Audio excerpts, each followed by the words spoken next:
عروس هلندی تخمشو ول کرده و تو هم نمیدونی چیکار بکنی. اصلا جای نگرانی نداره. اول سابسکرایب بکن، بیا بهت بگم چیکار کنی.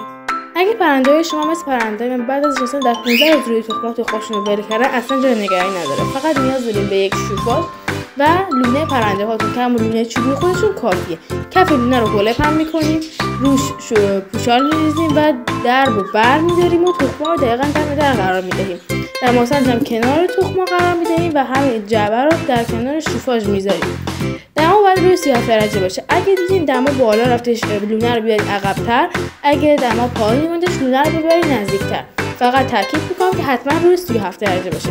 و بعد از این نیاز داریم به بخار آب که باید رطوبت روی 60 تا 70 درجه باشه. یک کتری آب ولرم بریزین و کنار شوفاژ قرار بدهیم.